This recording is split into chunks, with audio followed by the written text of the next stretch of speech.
오늘은 PPT가 준비가 안 됐을 겁니다. 그래서 성경을 직접 보셔야 될 거예요. 잠언 23장 7절. 자, 잠언 23장 7절 한 절만. 자, 찾으셨죠? 잠언 23장 7절. 자, 한 목소리로 읽겠습니다. 시작.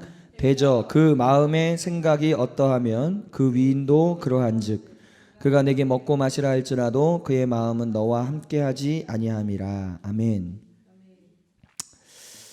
이 본문 말씀 가운데 특별히 앞부분 대저 그 마음의 생각이 어떠하면 그 위인도 그러한즉 요 부분을 가지고 정체성에 대해서 좀 말씀을 드리려고 그래요. 정체성. 그래서 말씀의 제목은 그리스도인으로서 분명한 자기 정체성을 가져야 한다라는. 정체성이 굉장히 중요합니다. 정체성. 정체성을 위한 질문은 이런 거예요.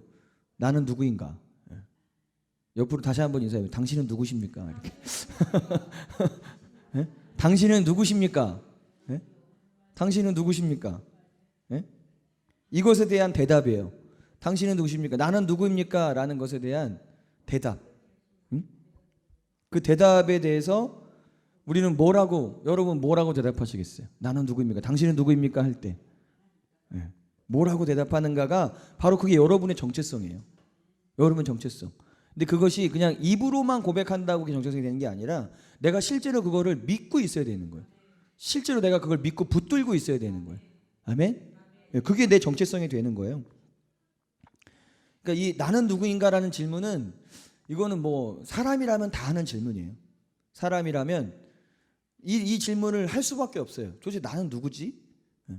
왜냐하면 내가 누구인지를 알아야 내가 무엇을 위해서 살아야 되고 어떻게 살아야 되는지에 대한 답이 나와요.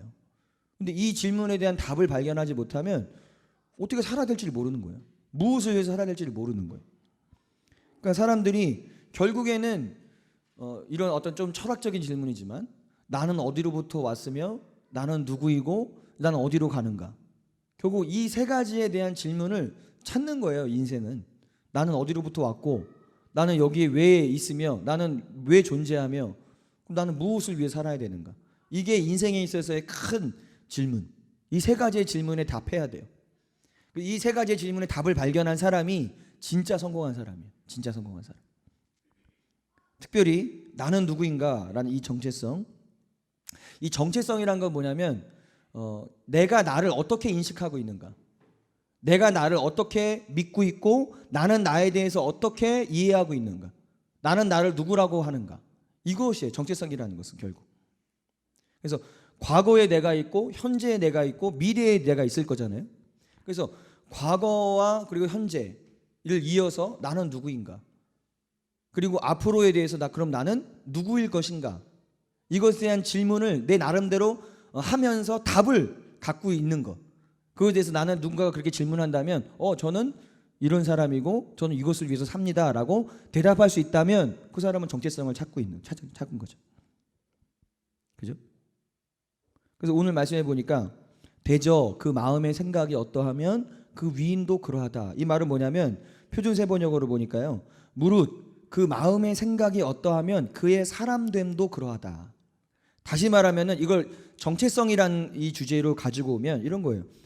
그 사람의 마음의 생각, 그 사람이 마음으로 생각하고 있는 것. 다시 말하면 그 사람의 정체성은 그 사람의 됨됨이를 결정한다는 거예요.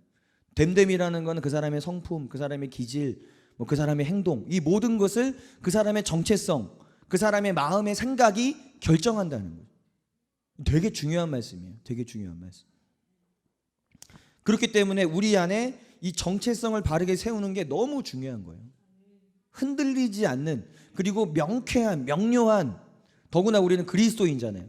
그냥 세상 사람들이 아니라 그리스도인으로서 또 우리의 정체성을 세워야 되는 거죠.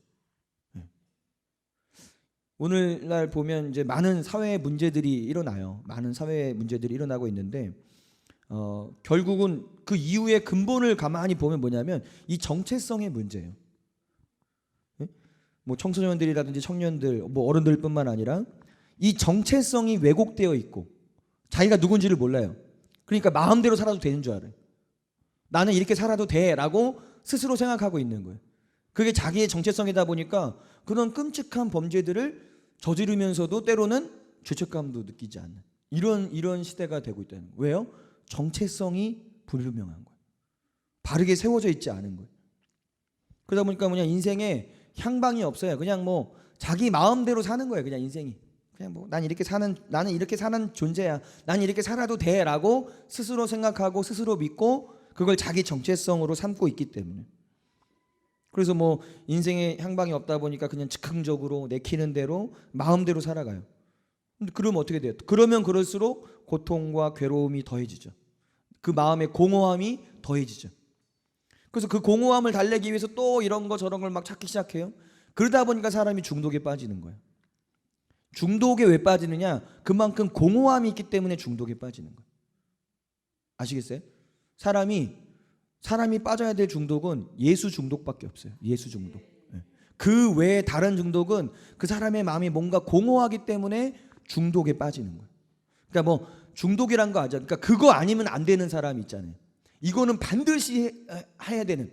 그거 안 하면 막 손발이 떨리고 막 이런 사람 중독인 거죠.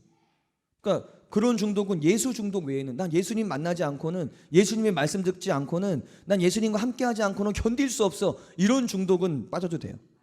근데 그 외에 뭐 다른 거, 나는 오늘 뭐 게임을 안 하면 난 죽어, 난 안 돼. 그러면 게임 중독이에요. 그건. 난 오늘 술을 한 잔 마시지 않으면 나는 절대 안 돼. 그럼 술 중독이에요. 그럼 왜 그러냐면 공허하기 때문에, 인생이, 마음이. 그래서 여러 가지 중독에 빠지고, 심지어는 그 공허함이, 담배도 그렇죠. 담배. 난 오늘 담배 한 대 안 피면 손발이 막 떨리고 잠이 안 오고 막 중독이에요, 중독. 왜요? 마음이 공허하기 때문에. 다시 말하면 조금 더 깊이 들어가면 정체성, 내가 누구인가에 대한 정체성이 불분명한 거예요. 그래서 그래요. 그래서 중독에 빠지는 거죠. 그러면서 뭐 자살도 심지어는 하게 되죠. 내가 왜 살아야 되는지를 모르니까. 자살하는 사람들의 이유를 보면 내가 왜 이 세상에 왜 존재해야 돼? 내가 왜 살아야 돼? 라는 그것에 대한 답이 없으니까 이렇게 살 바에 그냥 죽지 뭐, 그럼 죽는 거예요. 인생의 목적이 없으니까. 그런데 더 심각한 건 뭐냐면, 믿지 않는 사람들도 그렇지만 그리스도인들조차도 자신의 정체성이 분명하지 않다 보니까요. 그리스도인이라고는 하는데, 교회 다니고 예수 믿는데요. 그리스도인이라고는 하는데 세상 사람들처럼 여전히 그 어떤 공허함과 괴로움과 고통, 혼란, 좌절 속에 살아가고 있는 사람들이 있어요. 그리스도인인데, 근데 그리스도인은 그렇게 살 수 없는 사실 존재들이거든요. 왜요? 내 안에 예수 그리스도가 계시고 그 예수 그리스도 안에서 나의 정체성이 분명하다면 공허할 이유가 없는 거예요. 왜 공허해요? 예수님을 모르면, 예수님이 계시지 않다면 공허할 수 있지만, 내 안에 예수님이 계시다면, 그리고 실제로 그 예수님과 내가 실제로 교통 가운데, 관계 가운데 살아가고 있다면 우리 마음은 기쁘고 즐겁고 감사한 것이지, 어떻게 세상 사람들처럼 마치 예수님이 없는 것처럼, 안 계신 것처럼 공허와 혼란과 그런 중독 속에 살 수 있겠냐는 거죠. 그리스도인들이. 우리가 뉴스 같은 거 보면 참 안타까운 거예요. 세상 사람들도 범죄를 저지르지만 그리스도인들도 막 방송에 나오잖아요. 목회자들도 막 나오고. 왜요? 정체성이 바르지 않은 거예요. 그냥 겉으로는 목회자인데, 겉으로는 뭐 직분자고, 겉으로는 사역자고, 겉으로는 성도인데 정체성이, 그 사람의 실제라고 말할 수 있는 그 정체성이 올바르지 않은 거예요. 그러니까 겉과 속이 다른 거죠. 그러니까 겉으로 봤을 땐 그럴싸한데 보이지 않는 그곳에서는 죄를 범하면서 사는 거예요. 그런 것이 이제 드러나고 있는 것이죠. 그러니까 이 정체성에 관한 문제는 굉장히 중요합니다. 굉장히 중요한 부분이에요. 그리스도인들이 그리스도 안에서 자기가 누구인지를 모르고 또 무엇을 할 수 있는지, 내가 그리스도 안에서 누구인가, 그리스도 안에서 나는 무엇을 할 수 있는가, 그리스도 안에서 나는 무엇을 해야 되는가, 이것에 대한 명료한 그걸 갖고 있어야 정말 그리스도인답게 하나님께 영광을 돌리며 살아갈 수 있는데, 마치 사사시대, 사사기 여러분 읽어보면 사사기의 주제가 뭔지 아세요? 큰 주제가 사람이 그 왕이 없다 보니까, 자기 소견대로 행한다. 자기 소견대로. 그러다 보니까 포로로 잡혀가게 되고 멸망하게 되고 결국 눈이 뽑히고 자기 소견에 오른 대로 하면서 그러면서 이제 하나님께서 이제 왕을 세우시기 시작하는 거죠. 사사시대처럼 그냥 자기 소견에 오른 대로 행하면서 살아가고 있는 그리스도인들마저도 그렇다는 거예요. 그래서 오늘부터 시작해서 이렇게 아마 오늘 그다음에 한 2, 3주 정도 이 정체성 여러분이 누구인가를 명확하게 알 수 있도록 여러분 그걸 붙들어야 돼. 그걸 붙잡아야 돼. 여러분이 누구인가. 그 말씀을 통해서 여러분이 세워지게 될 줄 믿습니다. 이 정체성이 분명하게 세워질 줄 믿습니다. 네. 자, 먼저는 우리가 성경을 통해서 좀 살펴볼 필요가 있어요. 성경의 인물들을 잠깐 좀 살펴볼 거예요. 성경의 인물들을 통해서 야 진짜 성경의 인물들 하나님의 사람들은 자기 정체성이 분명했구나. 자기가 누구인지를 분명히 알았구나. 이걸 우리가 볼 수 있습니다. 자, 먼저는 세례 요한에 대해서 한번 볼게요. 세례 요한. 자, 요한복음 1장 한번 펴보세요. 요한복음 1장 19절부터 23절까지. 자, 세례 요한. 요한복음 1장 19절부터 23절. 찾았으면 같이 읽겠습니다. 19절부터 23절까지요. 시작. 유대인들이 예루살렘에서 제사장들과 레위인들을 요한에게 보내어 네가 누구냐 물을 때에 요한의 증언이 이러하니라. 요한이 드러내어 말하고 숨기지 아니하니 드러내어 하는 말이 나는 그리스도가 아니라 한데 또 묻되 그러면 내가 누구냐 내가 엘리야냐 이르되 나는 아니라. 또 묻되 내가 그 선지자냐 대답하되 아니라. 또 말하되 누구냐 우리를 보낸 이들에게 대답하게 하라. 너는 내게 대하여 무엇이라 하느냐 이르되 나는 선지자 이사야의 말과 같이 주의 길을 곧게 하라고 광야에서 외치는 자의 소리로라 하니라. 아멘. 사람들이 세례 요한에게 질문해. 넌 누구냐? 이렇게 자꾸. 너는 누군데 이런 일을 하는 거야? 넌 너에 대해서 뭐라고 얘기하냐? 네가 엘리야냐? 아니다. 네가 그리스도냐? 아니다. 그럼 넌 도대체 누구냐? 근데 세례 요한이 어떻게 대답해요? 아니야, 난 뭐 그런 사람이야. 이렇게 대답하지 않죠? 명확하게 얘기, 자기가 누구인지를. 나는 선지자 이사야 말과 같이 주의 길을 곧게 하라고 광야에서 외치는 자의 소리다. 자기 정체성이 분명한 거예요. 자기가 누구인지를 명확하게 아는 거예요. 그리고 거기에서 흔들리질 않는 거예요. 남들이 와가지고 왜요? 세례 요한이 굉장히 유명한 사람이었어요. 그 당시 많은 사람들이 쫓는 사람이었어요. 그러니까 사람들이 와서 묻는 거예요. 당신이 그리스도입니까? 당신이 뭐 엘리야 같은 선지자입니까? 그러면 자기 정체성이 분명하지 않은 사람은 이럴 수 있어요. 그래, 내가 조금 인기도 있고 하니까 그냥 뭐 엘리야 정도 되는 그런 수준의 선지자일 수 있습니다. 이런 식으로 약간 부풀려 갖고 얘기할 수도 있어요. 근데 그렇게 하지 않아요. 자기가 누군지를 명확하게 아니까. 또 한 군데 더 볼게요. 3장 요한복음 3장 26절부터 30절. 자, 같이 읽겠습니다. 요한복음 3장 26절부터 30절. 시작. 그들이 요한에게 가서 이르되 랍비여 선생님과 함께 요단강 저편에 있던 이 곧 선생님이 증언하시던 이가 세례를 베풀매 사람이 다 그에게로 가더이다. 요한이 대답하여 이르되 만일 하늘에서 주신 바 아니면 사람이 아무것도 받을 수 없느니라.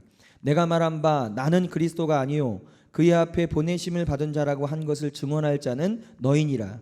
신부를 취하는 자는 신랑이나 서서 신랑의 음성을 듣는 친구가 크게 기뻐하나니 나는 이러한 기쁨으로 충만하였노라. 그는 흥하여야 하겠고 나는 쇠하여야 하리라 하니라. 세례 요한이 이렇게 고백할 수 있었던 이유, 나는 쇠하여야 하고 그는 흥하여야 할 것이다. 왜요? 자기를 너무 잘 안 거예요. 예수님이 그리스도시고 나는 그분의 길을 닦는 자야 라는 그 정체성이 명료하니까 거기서 벗어나질 않아요. 그리고 끝까지 그 길을 가요. 그리고 세례 요한이 단명했죠. 그죠? 단명했어요. 헤롯의 헤롯이 해가지고 그 헤로디아가 막 딸을 시켜가지고 결국 요한의 목을 베잖아요. 그 단명했어요. 세례 요한 단명. 그럼 단명했지만 그럼 세례 요한이 실패한 인생입니까? 네? 짧고 굵게 살았는데 세례 요한이 실패한 인생이에요? 아니에요. 이 세례 요한의 삶은 최고의 삶이었던 거예요. 왜요? 자기가 누구인지를 알았고 그대로 끝까지 살았기 때문에. 그리고 성공했던 것이죠. 사도 바울도요. 예수 믿기 전에, 예수님 만나기 전에 나름대로의 정체성이 있었어요. 예수 믿기 전에. 근데 사도 바울이 했던 일이 뭐예요? 예수 믿는 사람 핍박한 거였어요. 그게 그의 정체성이었어요. 율법으로는 흠이 없고 바리새인 중에 바리새인이요. 가말리알 문화에서 공부했고 그게 자기의 정체성이었어요. 그 정체성을 가지고 살았는데 결국 한 게 뭐냐면 예수님을 핍박하는 거였어요. 그러다가 변화되죠. 뒤집어지죠. 예수님을 만나고 정체성이 달라지는 거예요. 자기가 누구인가를 깨닫는 거예요. 그의 고백이 뭔지 아세요? 사도행전 20장 24절 이렇게 달라집니다. 내가 달려갈 길과 주 예수께 받은 사명 곧 하나님의 은혜의 복음을 증언하는 일을 마치려 하면은 나의 생명조차 조금도 귀한 것으로 여기지 아니하노라. 이게 변화된 사도 바울의 고백인 거예요. 예수님을 핍박하던 자였어요. 폭행자요, 살인자요. 그랬던 사람이 이 정체성이 뒤집어지니까 내가 이 복음을 전하는 일에 내 생명도 조금도 귀한 것으로 여기지 않는다. 이렇게 바뀌어버린 거예요. 또 야고보 사도. 야고보 사도는요. 예수님의 육신의 형제입니다. 육신의 형제. 그러니까 어렸을 때부터 예수님과 자랐어요. 잘 이렇게 자라면서 많은 것들을 보고 자랐을 거예요. 그리고 그 예수님이 이 땅에 계실 때 야고보는요. 예수님을 그리스도라고 믿지 않았습니다. 예수님을 그리스도라고 생각하지 않았어요. 왜냐면은 아니 어려서부터 나하고 그냥 형 뭐 동생하면서 지내왔던 사람인데 어떻게 이 예수님이 그리스도라고 말할 수 있는가? 잘 믿질 않았어요. 그랬던 그가 예수님 십자가에 죽으시고 부활하신 그 주님을 만나게 됐을 때 바뀐 거죠. 아, 예수님이 그리스도이시구나. 그리고 그의 정체성이 달라지는 거예요. 그냥 육신의 동생, 육신의 가족이 아니라 이렇게 고백해. 야고보서 1장 1절에 하나님과 주 예수 그리스도의 종 야고보는 이렇게 얘기해. 바뀐 거예요. 정체성이 바뀐 거예요.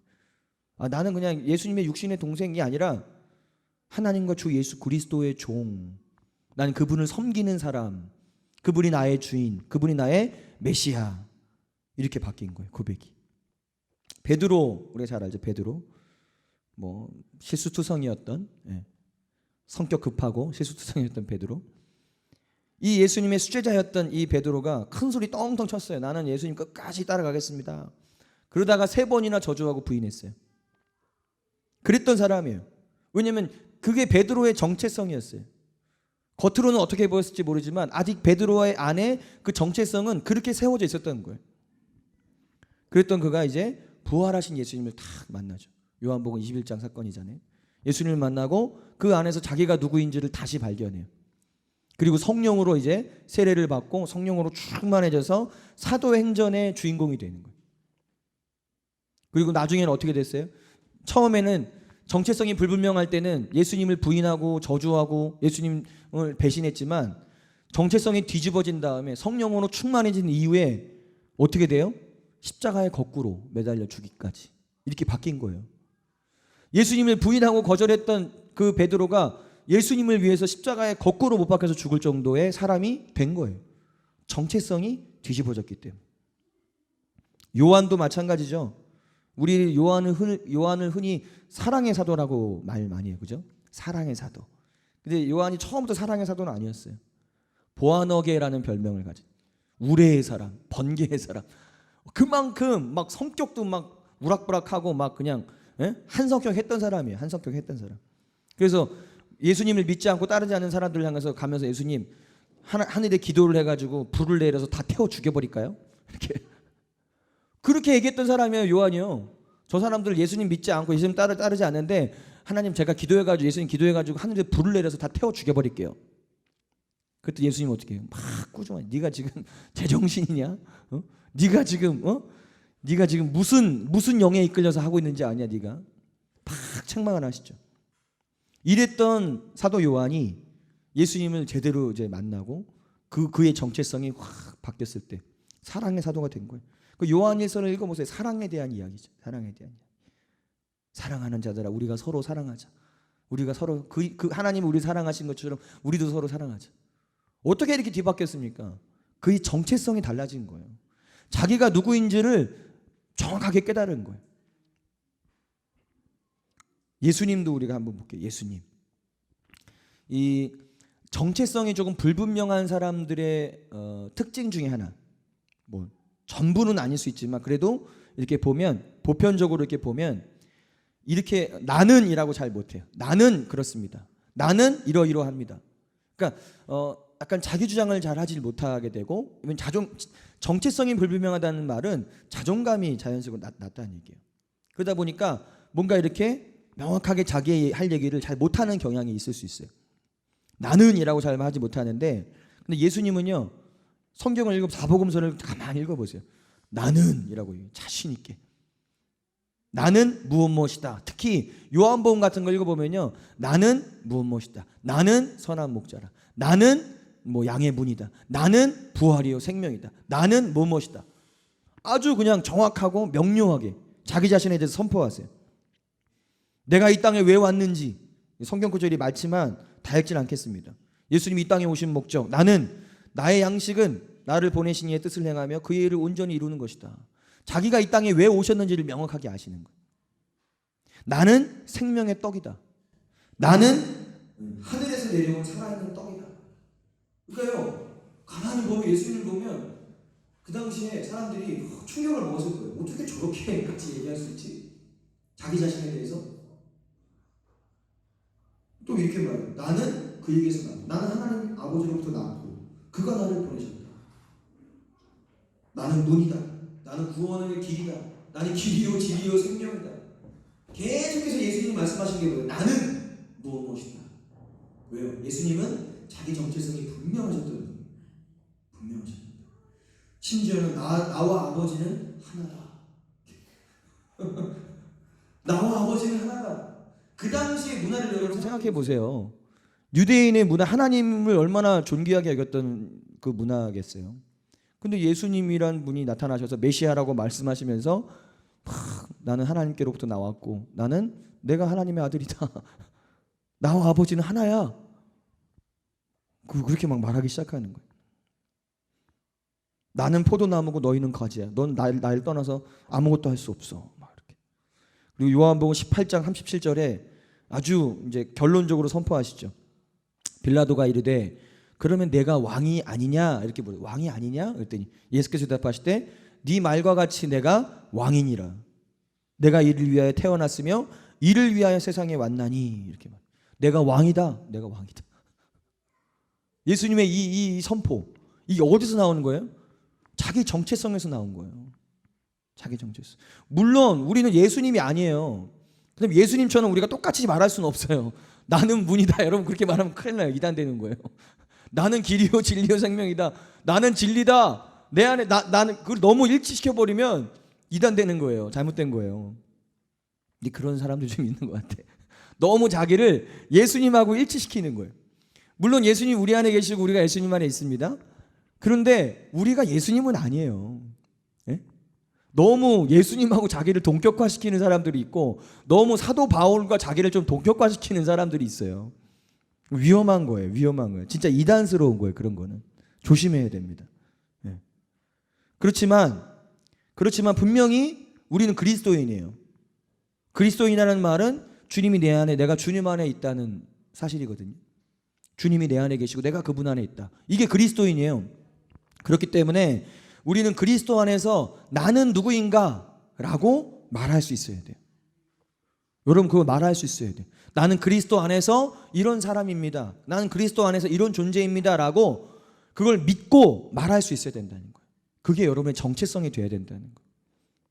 그런데 사람들이 말하라 그러면요 자신 없어요. 입으로는 말할 수 있지만 속으로는 아닌 걸 알아 자기가. 그게 그러니까 이중적인 거죠. 어떻게 보면 입으로는 그래, 머리로는 아니까, 머리로는 나는 그리스도 안에서 이런 사람이야. 근데 그게 내 안에서 실제로 믿어져 있지가 않아요. 그러니까 일치되어 있지가 않으니까 우리의 삶에서 그런 정말 자기 그 정체성다운 삶이 나타나지가 않는 거예요. 잘 이거를 일치시켜야 돼. 내 머리로 알고 있는 정체성과 내가 마음으로 믿고 있는 이 정체성이 하나가 돼야 돼. 그래야 실제가 되는 거예요. 실제. 예수님은 이게 실제였어요. 성경의 인물들도 조금 전에 나눴던 뭐 사례 요한, 사도 바울, 요한, 그다음에 뭐 야고보 이런 사람들은요 그냥 머리로만 입술로만 나는 누구라고 말한 게 아니에요. 실제로 그거를 그렇게 알고 있었고 그렇게 믿고 있었던 사람이에요. 그러니까 사도 바울의 삶에 그런 삶이 나타난 거예요. 이게 되게 중요합니다. 머리로만 아는 것은 우리에게 실제가 되지 않아요. 근데 머리와 마음이 일치가 되면 그것은 실제가 되고 나타나요. 우리는 그걸 성경을 통해서 볼 수 있는 거죠. 자, 그러면 어떻게 해야 이런 어떤 흔들림 없는 분명하고 명료한 이 정체성을 우리 안에 확립할 수 있는가? 여러분 안에 확립할 수 있는가? 오늘은 이제 큰 어떻게 보면 첫 시간이기 때문에 이 중요 그 밑에 있는 원리에 대해서 말씀을 드리는 거예요. 자, 두 사람, 성경의 두 인물을 이제 예로 들면서 첫 번째는 세례 요한에 대해서 제가 말씀드릴 거고요. 세례 요한은 어떻게 그 정체성이 세워졌는가? 두 번째는 예수 그리스도를 통해서 예수님은 도대체 어떻게 하나님은 그 예수님 안에 어떻게 그러한 정체성을 갖도록 하셨는가? 어떻게 예수님은 그렇게 선포하실 수 있었는가? 이렇게 두 사례를 살펴보면서 우리에게 한번 적용해 보도록 하겠습니다. 자, 세례 요한의 정체성이 어떻게 생겼을까요? 어떻게? 세례 요한의 이야기를 보면 알아요. 세례 요한이 잉태돼서부터 탄생하고 이 이야기를 우리가 보면 세례 요한의 정체성이 어떻게 세워졌는지가 나와요. 누가 세례 요한의 탄생을 알렸습니까? 처음에? 네? 천사. 네. 누구? 천사 누구요? 천사 누구요? 처음 듣는 얘기예요? 가브리엘 천사잖아요. 가브리엘. 네? 가브리엘이 세례 요한에 대해서도 말했고 예수님의 탄생에 대해서도 말했잖아요. 그죠? 가브리엘이 어느 날 이제 세례 요한의 부모에게 와가지고 네? 사가랴에게 와가지고 사가랴가 그걸 믿지 않으니까 이제 벙어리가 돼버렸잖아요. 그죠? 천사가 왔어요. 하나님이 보내신 천사 가브리엘이라는 굉장히 수준 높은 굉장히 천사장이죠. 천사장들의 우두머리라고 할 수 있는 가브리엘 천사가 온 거예요. 와가지고 세례 요한의 탄생에 대해서 그게 누가복음 1장 15절부터 17절 말씀이에요. 한번 잠깐 읽어볼까요? 어떤 소식을 전해줬는지 누가복음 1장 15절부터 17절 제가 같이 읽겠습니다. 시작. 이는 그가 주 앞에 큰 자가 되며 포도주나 독한 술을 마시지 아니하며 모태로부터 성령의 충만함을 받아 이스라엘 자손을 주 곧 그들의 하나님께로 많이 돌아오게 하겠습니다. 그가 또 엘리야의 심령과 능력으로 주 앞에 먼저 와서 아버지의 마음을 자식에게 거스르는 자를 의인의 슬기에 돌아오게 하고 주를 위하여 세운 백성을 준비하리라. 아멘.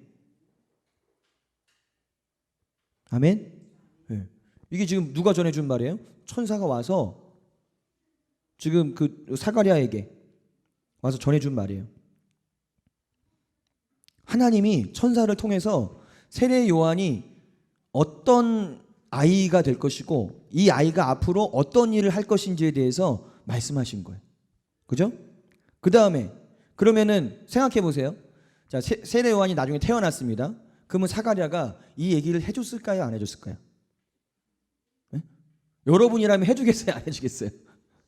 해주죠.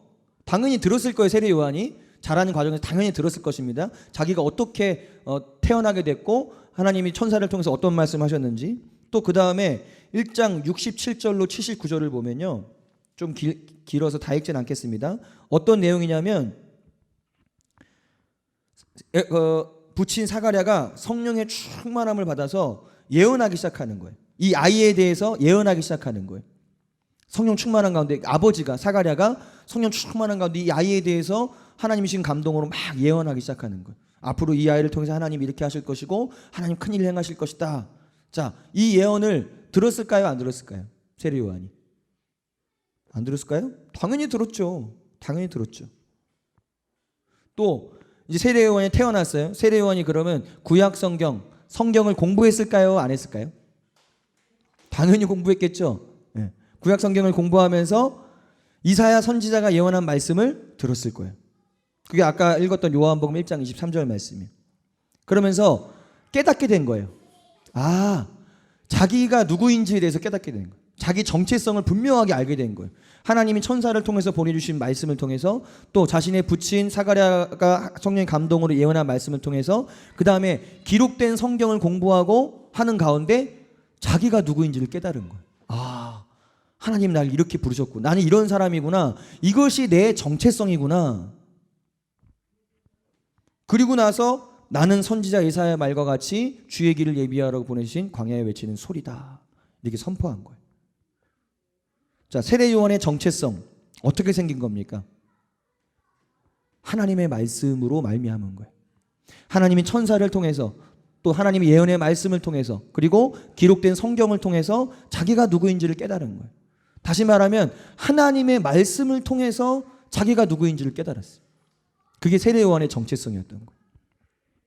그리고 이걸 통해서 세례 요한이 그걸 믿고 그걸 붙들고 살아간 거예요. 끝까지, 죽을 때까지.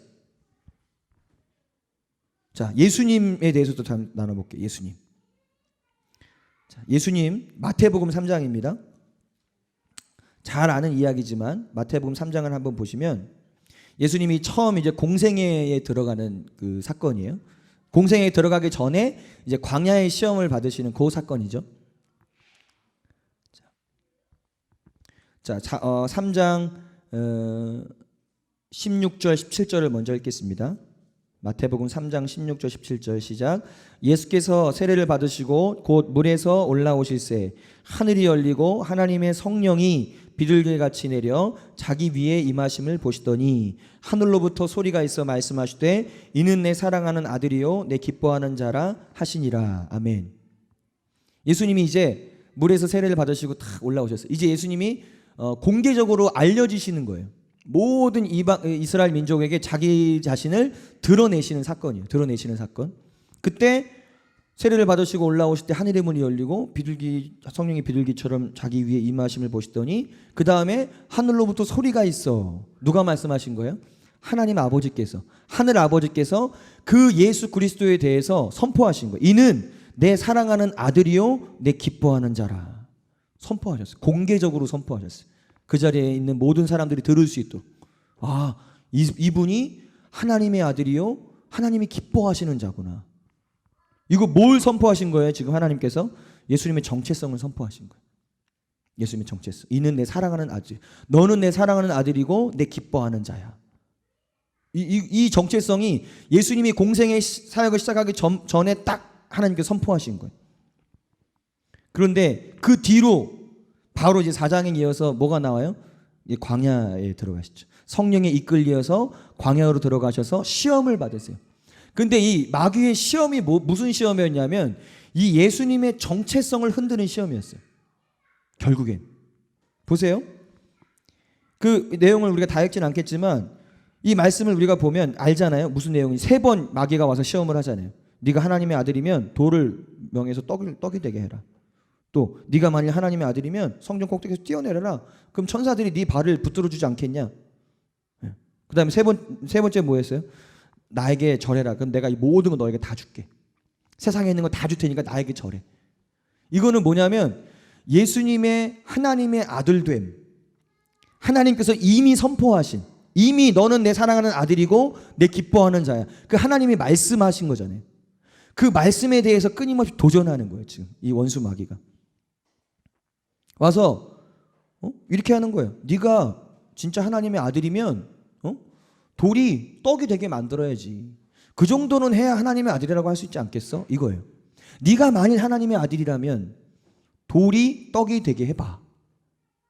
예수님이 하실 수 있었을까요? 못하셨을까요? 예?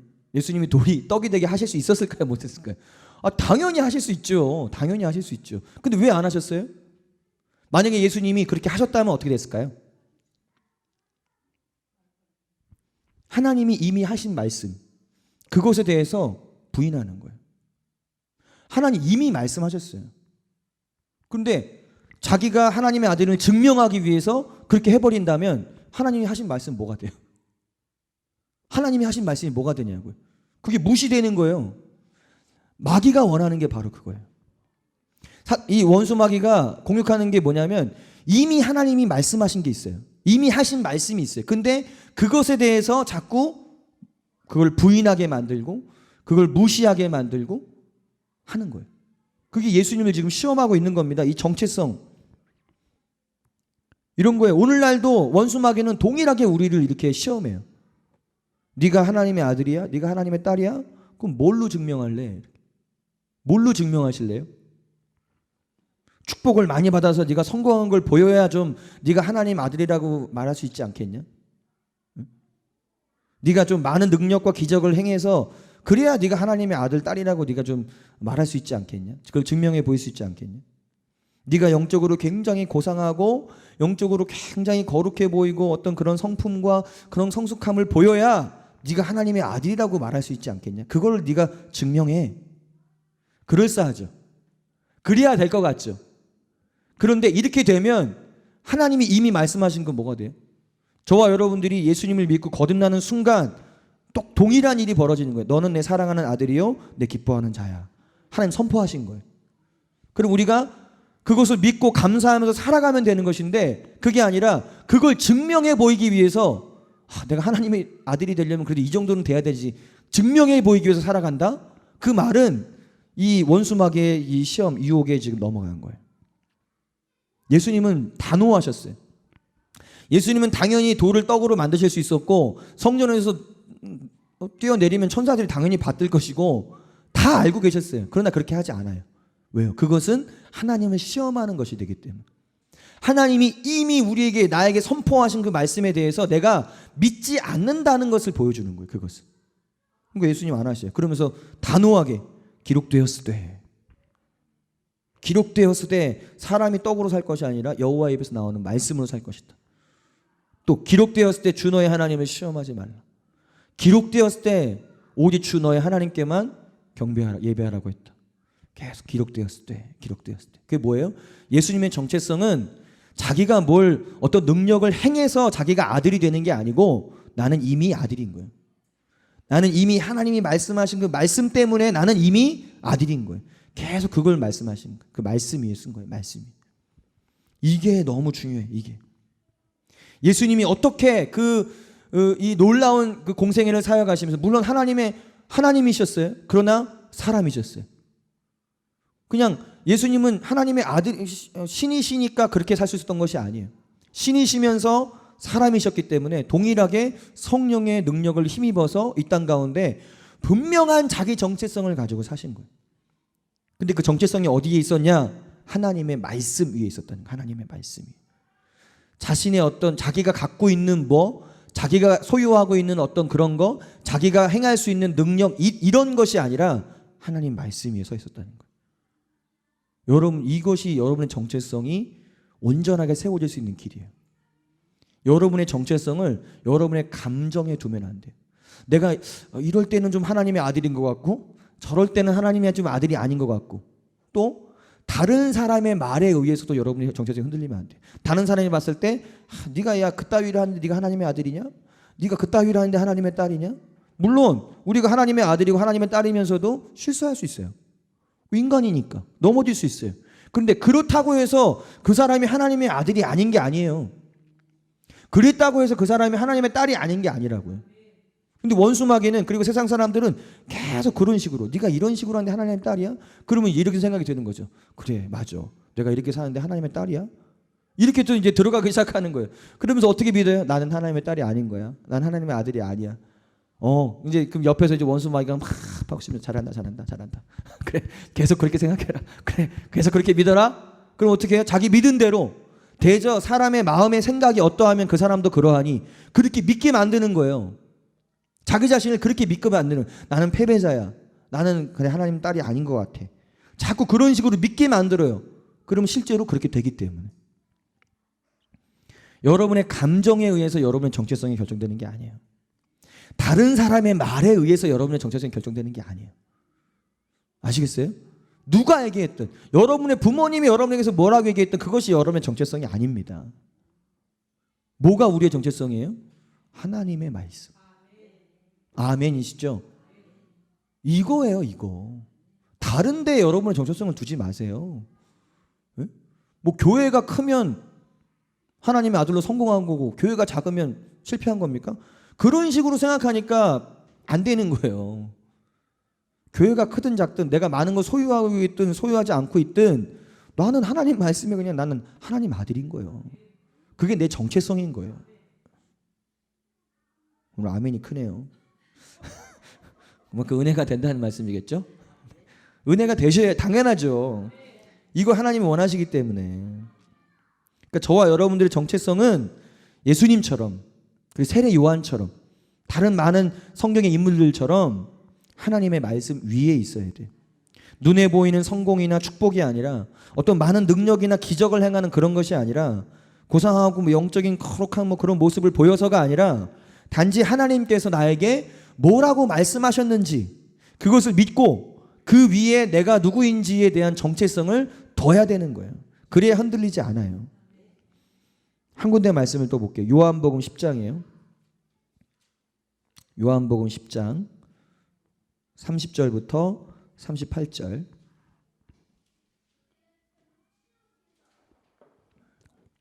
요한복음 10장 30절부터 38절. 자, 한 절씩 읽겠습니다. 한 절씩 제가 먼저 읽을게요. 나와 아버지는 하나이니라 하신대.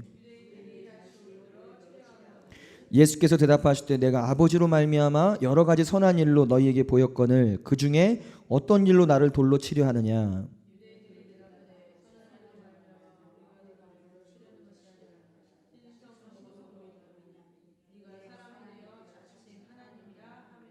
예수께서 이르시되 너희 율법에 기록된 바 내가 너희를 신이라 하였노라 하지 아니하였느냐.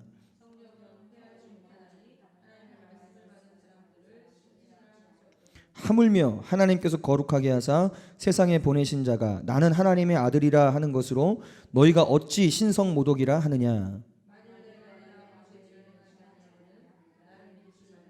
같이요. 내가 행하거든 나를 믿지 아니할지라도 그 일은 믿으라. 그리하면 너희가 아버지께서 내 안에 계시고 내가 아버지 안에 있음을 깨달아 알리라 하시니. 아멘. 이 말씀에도 보면 예수님의 정체성이 어떻게 세워졌는지가 또 나와요. 물론 반복되는 말씀이 있지만 보세요. 예수님이 뭐라고 말씀하세요? 나와 아버지는 하나다. 나와 아버지는 하나다. 이렇게 말씀하셨어요. 그랬더니 막 돌로 쳐서 막 죽이려고 하는 거예요. 그러니까 예수님의 선포, 나는 하나님의 아들이고 나는 하나님이다 라고 선포하신 거예요. 결국에 나는 신이다, 하나님의 아들. 자신의 정체성을 선포하니까 그 옆에 있었던 이 대적자들이죠. 그 당시 유대인들, 종교인들 막 돌로 치려 죽이려고 하는 거예요. 그럴 때 예수님이 어떻게 하셨어요? 도망가셨습니까? 그걸 피하셨습니까? 아니면 그걸 취소하셨습니까? 아니야 미안해. 내가 너무 세게 얘기했나 봐. 미안해. 내가 그 정도는 아닌데 내가 너무 미안하다. 이렇게 하셨어요? 아니에요. 자기가 왜 그렇게 말씀하셨는지를 얘기해 주세요. 아주 설득력 있게 알아들을 수 있도록 세 가지를 딱 얘기해 주세요. 여기서 세 가지를 우리가 볼 수 있어요. 예수님 첫 번째 얘기하신 게 뭐예요? 자, 성경에 보니까 율법에 보니까 시편에 보면 나옵니다. 하나님의 말씀을 받은 사람들을 신이라고 했다. 시편에 나와요. 그 말씀이. 그러면 하나님의 말씀을 받은 사람을 시편에서 신이라고 말했다면 나는 하나님의 말씀을 받은 사람이야. 나는 그리고 하나님의 말씀을 지금 선포하고 있는 거야. 너희들에게. 그래서 내가 나를 지금 하나님의 아들이라고 말하는데 그것이 뭐가 문제냐? 내가 그래서 하나님의 아들, 하나님과 나는 하나다라고 말하는데 그것이 뭐가 문제냐? 하나님의 말씀에서 그렇게 말씀하고 있는데 뭐가 문제냐라고 말하고 있는 거예요. 말씀, 그죠? 끝까지 예수님은 하나님 말씀 위에서 그걸 선포하고 계시는 거예요. 성경에 그렇게 기록되어 있는데 뭐가 문제냐? 이렇게 말씀. 두 번째, 예수님 하신 말씀이 뭐예요? 예수님은 아버지와 나는 하나이고 나는 아버지께서 보내신 분이시며 아버지께서 내 안에 내가 아버지 안에 있다. 이걸 두 번째 이유로 드신 거예요. 이건 뭐냐면 하나님과 나와의 관계에 대해서 말하는 거죠. 예수님과 하나님 아버지와의 관계. 하나님이 예수님 안에, 예수님이 하나님 안에 하나가 되셨다는 거. 근데 이것을 뭘로 증명하시냐? 그러니까 예수님이 세 번째로 말씀하신 게 뭐냐면 너희가 내가 말한 거를 너무 못 알아듣는데 나를 믿지 못하려거든 내가 한 일은 믿을 수 있지 않느냐. 예수님이 행하신 일들, 예수님이 행하신 기적들을 보면서 예수님이 왜 그런 수많은 기적들을 행하셨을까요? 자기가 하나님의 아들이심을 그래 이 일을 통해서라도 좀 봐라. 좀 믿어라. 내가 하나님의 아들임을 좀 봐라. 하나님의 말씀과 그리고 하나님과 자신과의 관계, 그리고 그 말씀과 그 관계 속에서 나오는 일들, 그걸 뭐 사역이라고 표현할 수도 있어요. 어떤 일들, 이것이 세 개가 합쳐진 거예요. 그걸 통해서 좀 봐라. 예수님은 그것을 지금 말씀하시는 거예요. 하나님의 말씀 이렇게 돼 있지? 또 하나님과 나와의 관계, 그래? 그럼 그것을 뭘로 증명할 수 있니? 하나님, 내가 하나님 말씀대로 순종하면 나타나는 일들을 봐라. 내가 행하고 있는 이런 일들을 봐라. 그리고 좀 믿어라. 이 세 가지를 말씀하시죠. 이 세 가지를 통해서 우리들도 우리의 정체성을 세울 수 있다는 거예요. 이 세 가지 위에. 첫 번째가 뭐예요? 하나님의 말씀 위에서 우리 정체성을 세우셔요. 하나님이 저와 여러분들에게 뭐라고 말씀하셨는가의 정체성을 세우세요. 그 다음에 하나님과 여러분과의 관계, 그냥 지식적인 관계가 아니라 하나님과 여러분과 누리고 있는 실제적인 관계를 말씀하는 거예요.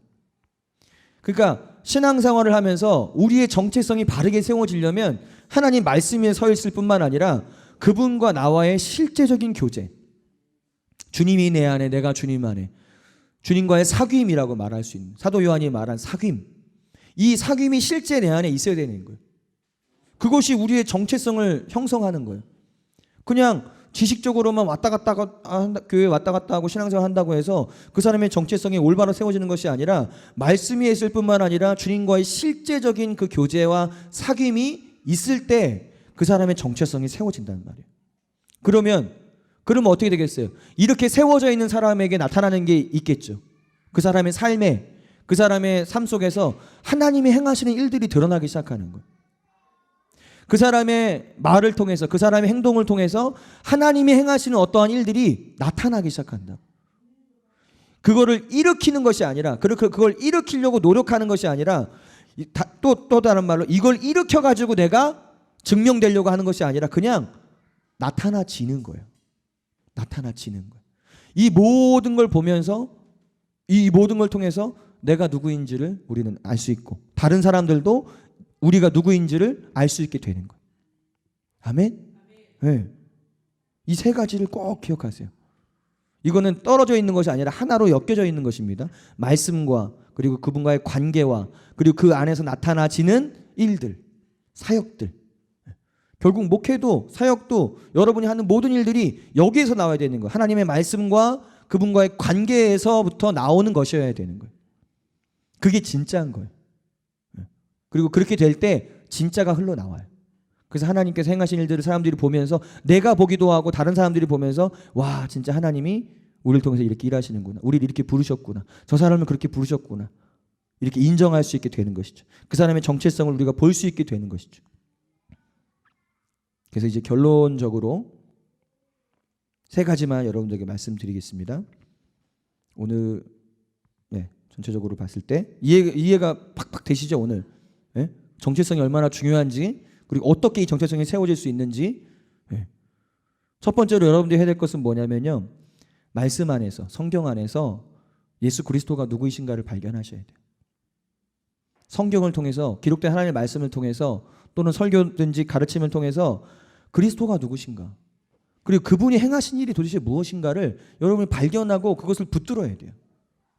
그냥 머리로만이 아니라, 우리가 믿음에 대해서 말씀드렸죠. 머리로 믿는 믿음이 아니라, 눈에 보여서 믿는 믿음이 아니라 하나님의 말씀에서 그것을 발견하고 그것을 믿는 믿음, 마음으로 믿는 믿음이어야 돼요. 사람들마다 다 선입견들이 있어요. 여러분들 신앙생활 뭐 보통 한 게 아니잖아요. 뭐 5년, 10년, 20년, 30년 신앙생활 하셨잖아요. 그러면 그 많은 신앙생활 가운데 여러분 안에 예수 그리스도가 누구신가에 관한 지식, 그것이 들어있어요. 근데 그것이 올바른 거면 너무 감사한데, 그것이 성경적인 것이고 바른 것이면 너무 다행인데, 그렇지 않은, 또는 왜곡된, 또는 잘못된 지식도 있을 수 있다는 거예요. 그럼 어떻게 해야 돼요? 그 잘못된 지식을 갖고 있으면 그만큼 우리의 정체성이 바르게 세워지기가 어려운 거예요. 그래서 성경을 읽기 시작하면서 그 성경 가운데 정말 그리스도, 단순히 목회자가 설교한 것만 가지고 들으면 그래서 안 되는 거예요. 여러분이 스스로 성경을 읽으셔야 되는 거예요. 성경을 읽으면서, 아, 예수님은 이런 분이시구나, 예수님이 행하신 일은 이런 것이구나, 이거를 여러분 깨달아야 돼요.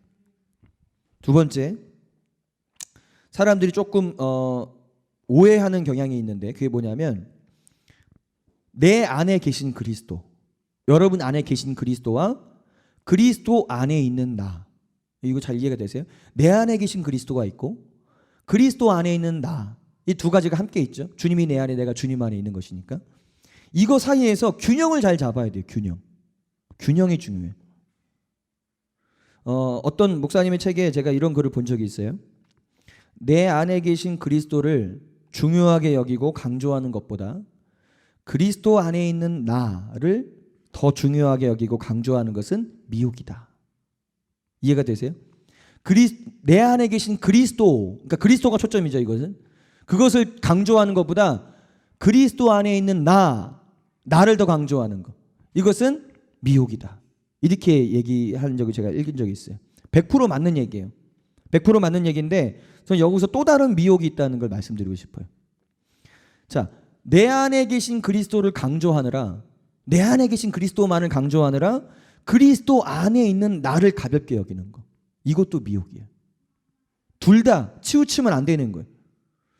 예수님이 중요하고 예수님이 전부입니다. 맞아요. 100% 맞아요.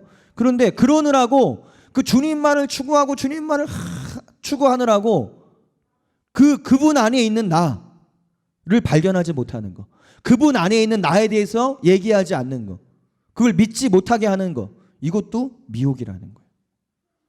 이 둘 사이에 균형을 잡아야 돼요. 저는 그러니까 제가 목회하고 사역하고 하면서 그런 것들을 봤어요.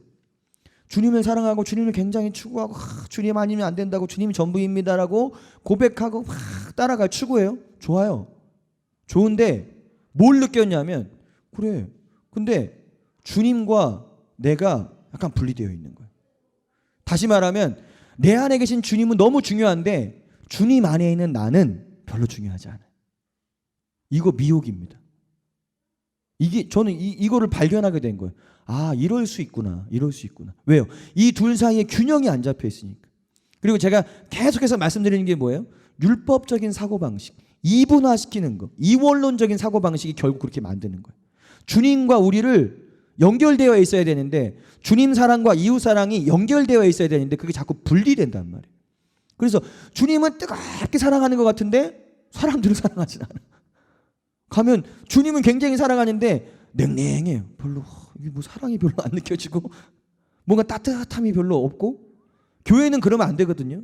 교회는 주님을 사랑하는 것과 이웃 사랑이 함께 있기 때문에 가족같이 따뜻함이 있어야 그것이 건강한 교회인 거예요. 그런데 주님은 막 추구해요. 막 주님 아니면 안 되는데 막 울고 불고 막 그냥 하는데 사람에 대한 그런 어떤 따뜻함, 사랑은 별로 느껴지지 않아요. 왜 그러냐면 분리되어 있어서 그래요. 율법적인 사고방식 때문에 그런 거예요. 동일합니다. 이 부분을 여러분 우리가 균형을 잘 맞춰야 돼요. 우리가 아무리 예수님과 우리가 연합되어 하나가 되었다 할지라도 예수님과 내가 동일하게 중요할 수는 없어요. 그죠? 예수님, 내가 예수님이고 예수님이 나, 그렇게 말할 수는 없는 거예요. 연합이 이루어진 거예요. 예수님은 머리이시고 우리는 몸인 거죠. 그죠? 그렇게 연합이 된 거죠. 예수님은 머리, 우리는 몸. 그래서 머리와 몸은 연결될 수밖에 없어요. 떨어지면 죽는 거예요. 그러니까 그래서 이거는 조금 미혹이라고 말할 수 있는 게, 주님은 사랑하는데 이웃을 사랑하지 않는다? 이것은 미혹이고 사실은 위험한 것입니다. 왜요? 머리와 몸이 지금 떨어지고 있다는 거거든요. 머리와 몸이. 그래서 이 둘은 분명히 하나이지만 그렇다고 해서 머리가 몸이 될 수 없고 몸이 머리가 될 수 없는 것처럼 어떤 중요성과 우선순위는 분명히 존재해요. 하나님을 더 우리는 사랑해. 예수님을 더 사랑해야 돼.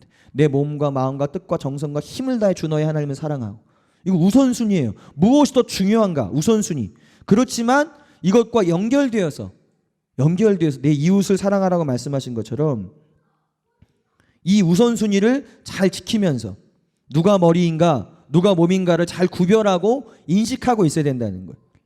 그러면서 한편으로는 이 중요한 것을 따르다가, 이 우선순위를 따르다가 그리스도 안에 있는 나를 놓치면 안 된다는 거예요. 그리스도 안에 있는 나. 자칫하면 이게 분리되기 때문에, 그러니까 분리되면 정체성이 하나가 딱 이렇게 모아져야 되는데 분리된다는 말이에요. 그러니까 우리의 삶에 뭔가 그게 힘 있게 나타나지가 않는 이유가 분리되어 있기 때문에. 주님 따로 나 따로 이렇게 분리되어 있어서 그래요. 비유를 들면 국밥은 국밥인데 이제 따로 국밥. 근데 이 부분에 있어서는 섞어 있어야 돼요. 통합적인 믿음, 제가 말씀드렸죠. 통합적인 믿음이어야 되는 거예요. 우리는 반드시 우리 안에 계신 그리스도와 그리스도 안에 있는 나에 대해서 분명하고도 중요한 우선순위를 갖고 있으면서 동시에 함께 중요하다는 걸 알아야 되는 거예요. 함께 연결되어 있어야 된다는 거예요. 그래서 여러분들이 우리의 머리이신 예수님이 왕이라고 믿는다면 그분이 내 머리이신 그분이 왕이시기 때문에 그분의 몸인 나도 왕이라고 믿을 수 있는 것이죠. 왕 같은 삶을 살 수 있다고 믿는 것이죠. 아멘. 내 머리이신 예수님이 지혜자이시기 때문에 그분의 몸으로서 나는 지혜롭다라고 말할 수 있는 거예요. 그분의 지혜를 나는 누립니다라고 말할 수 있는 거예요. 머리이신 예수님이 능력과 권능으로 충만한 분이시기 때문에 몸인 우리도 그 예수님의 권능과 능력으로 충만하다고 말할 수 있어야 되는 거예요. 그렇잖아요. 성경적이잖아요. 이렇게 믿는 것이 내 안에 계신 그리스도와 그리스도 안에 있는 나를 통합적으로 믿는 거예요. 이렇게 믿으셔야 돼요. 이렇게 믿으셔야 돼요. 그걸 붙드셔야 돼요. 근데 어떤 분들은 이렇게 생각하는 분들도 있어요. 이렇게 생각하는 분들, 그렇게 하다 보면 자칫하면 교만해지는 거 아닌가요? 이렇게. 네. 교만해질 수도 있지 않나요? 이렇게 생각할 수도 있어요. 물론 교만이란 것은 언제 어디서나 도사리고 있습니다. 항상 우리는 조심해야 되는 것이. 근데 겸손과 교만의 차이는 뭐냐면 내가 무엇을 어떻게 믿고 있느냐에 따라 달라지는 거예요.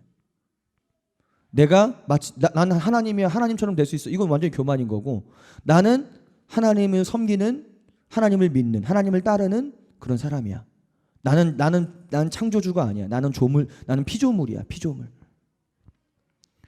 그러니까 겸손과 교만은 그 사람이 무엇을 어떻게 믿고 있느냐에 따라서 달라지는데, 우리가 예수님이 머리이시고 그리고 가장 중요하고 가장 우선된 분임을 잊지 않으면서, 그러면서 나는 그분의 몸이기 때문에 나는 이렇게 예수님 안에서 이런 사람입니다 라고 믿는 것은 교만해지지 않습니다. 그걸 그 사람이 교만으로 만들지 않아요.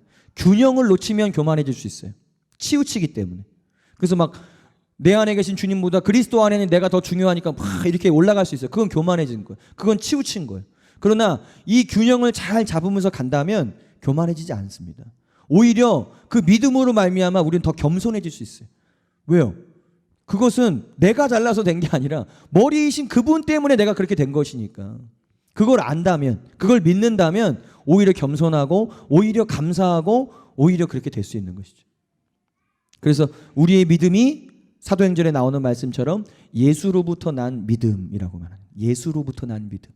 다른 데서 나오는 것이 아니라 예수 머리이신 그분으로부터 나오는 믿음인 거예요. 그분을 믿기 때문에 우리를 이렇게 말할 수 있다. 우리가 그리스도 안에서 누구인지를 말할 수 있다. 이 균형을 여러분이 잘 잡으셔야 됩니다. 아멘. 네, 따라해보세요. 내 안에 계신 그리스도와 그리스도 안에 있는 나 중요합니다. 연결되어 있어야 됩니다. 아멘. 네, 이것을 잘 이해하시고, 그 다음에 마지막에 여러분이 해야 될 건 뭐냐면 그거예요. 이제 하나님 말씀에서 뭐라고 여러분들에서 말씀하고 있는지 찾으세요.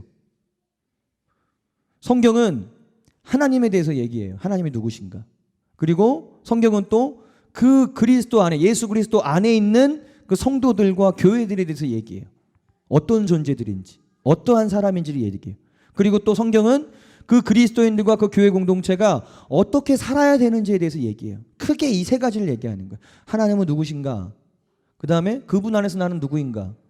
그리고 나는 어떻게 살아야 되는가? 이 세 가지를 말하고 있다고요. 그러니까 여러분 이제 성경을 읽으시면서 하나님을 발견하세요. 그리스도가 누구인지를 발견하세요. 그리고 그 말씀대로 믿으세요. 말씀은 이렇게 말하고 있는데 내 감정은 그렇지 않은 것 같은데요? 아니요. 여러분의 감정이 틀린 거예요. 하나님 말씀이 맞은 거예요. 그 말씀대로 믿으세요. 동일하게 여러분 자신에 대해서도, 그리스도 안에 있는 여러분 자신에 대해서도 여러분의 감정으로 믿지 마세요. 다른 사람이 어떤 얘기를 그거 뭐 상관하지 마세요. 하나님의 말씀이 그리스도 안에 있는 여러분에 대해서 뭐라고 말씀하고 있는가를 믿으세요. 그걸 붙드세요. 예를 하나 들고 마칩니다. 베드로전서 2장 9절, 너무 중요한 말씀, 우리들에게 특별히 중요한 말씀. 그러나 너희는 택하신 족속이요 왕같은 제사장들이요 거룩한 나라요 그의 소유가 된 백성이니 이는 너희를 어두운 데서 불러내어 그의 기이한 빛에 들어가게 하신 이 아름다운 덕을 선포하게 하려 함이라. 이 말씀을 딱 보더라도 정체성이 4개나 나와요. 너희는 택하신 족속이다. 하나님이 택하셨다. 너희는 왕같은 제사장들이다. 너희는 거룩한 나라다. 너는 그의 소유가 된 백성이다.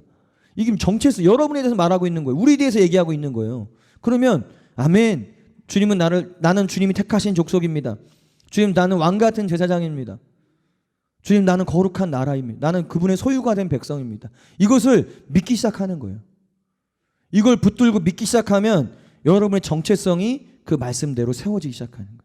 그럼 이제 여러분이 그렇게 세워지면 그대로 살아가게 되는 거예요. 왕같은 제사장으로 살아가게 되는 거예요. 그래서 이 목적대로 어두운 데서 불러내어 그의 기이한 빛에 들어가게 하신 이 아름다운 덕을 선포하며 살아가는 사람으로 변화되는 것이에요. 여러분, 원수 마귀는 오늘날도 여전히 계속 공격합니다. 뭘 공격해요? 여러분의 정체성을 공격해요. 여러분의 정체성을 흔들어요. 너는 도대체 누구냐? 응? 네가 이렇게 사는데 너 이렇게 하나님 아들이라고 말할 수 있느냐? 이런 식으로 자꾸 공격해요. 참소합니다. 그럼 어떻게 해야 돼요? 맞아. 그거 동의하지 마세요. 그래, 맞아. 나는 형편없어. 동의하지 마세요. 하나님의 말씀에서 뭐라고 말하고 있는지를 말하세요. 그래, 나는 부족한데 하나님 말씀에 이렇게 돼 있어. 난 그렇기 때문에 너는 하나님의 아들이야. 나는 이런 사람이야. 나 이런 존재야. 그렇게 믿음으로 고백하며 나아갈 때 원수의 참소가 더 이상 공격하지 못하는 거예요. 근데 자꾸 그 여지를 주고 그걸 받아들이고 그 생각을 자꾸 고민하고 그러면 자꾸 이제 점점점 그게 커지는 거예요. 점점점. 그렇지? 넌 그런 사람이지? 넌 이런 존재지? 넌 아무것도 아니지? 넌 아무것도 할 수 없지? 그러니까 그리스도인들이 아무것도 아닌 존재로 살아가는 거예요. 교회 안에, 세상에서. 그러나 여러분이 그리스도인이 무엇인지, 어떤 존재인지를 정말 깨닫고 그걸 정말 믿기 시작한다면요, 원수마귀는요, 왜 그렇게 정체성을 공격하겠어요? 왜? 그 위력을 아는 거예요. 성경의 인물들을 통해서, 성경의 역사를 통해서 그걸 봤던 거예요. 한 사람이, 예수 그리스도를 믿는 그 한 사람, 그리스도인이 정체성이 제대로 세워져 갖고 살아가면 어떤 일이 일어난지를 본 거예요. 성경에서. 그 역사 가운데. 바울을 통해서 본 거예요. 요한을 통해서 본 거예요. 베드로를 통해서 본 거예요. 스데반과 빌립과 이런 사람들 통해서 본 거예요. 와, 저 사람이 예수님을 제대로 믿고 그분 안에서 자기가 누구인지를 발견하고 사는데 엄청난 일이 일어나는구나. 그거가 무서운 거예요. 그게 두려운 거예요, 원수마귀. 그러니까 끊임없이 그 정체성에 대해서 계속 물고 늘어지는 거예요. 너는 아무것도 아니야. 네가 뭔데 할 수 있겠어. 너는 못해. 네가 뭐 대단한 사람도 아닌데 하지 마. 못해. 이게 원수의 끊임없는 공격이란 말이에요. 그러나 이제 이 말씀들을 통해서 기대합니다. 네, 기대하시길 바랍니다. 네, 저도 더 주님 안에서 내가 누구인가를 깨닫고 그 그리스도인답게 정말 살아간다면 그 한 사람이 그 온전한 정체성 가운데 살아갈 때 엄청난 일이 일어날 수 있는 거예요. 하나님은 그걸 기대하고 계시는 거예요. 원수마귀는 그게 두려운 거예요. 그래서 우리가 이 사실을 깨닫고 이 말씀들을 통해서 또 여러분들이 이제 계속해서 말씀을 읽고 그렇게 여러분 자신을 발견해 나갈 때 깨어나기 시작할 겁니다. 마치 잠자는 거인이 깨어나는 것처럼 잠을 자고 있었다가 이제는 깨우기 시작한, 이제는 일어나야 된다. 이제는 때리면서 일어나면서 여러분 안에는 그 거인이, 그리스도 안에서 여러분이 어떤 존재인지가 점점점 밝혀지면서 하나님이 저와 여러분들을 사용하시게 될 거예요. 아멘. 네. 기대하시고 특별히 이번 집회가 그런 전 집회가 될 거라고 믿어요. 우리가 깨어나는, 영적으로 깨어날 수 있는 그런 집회가 될 거라고 저는 믿어요.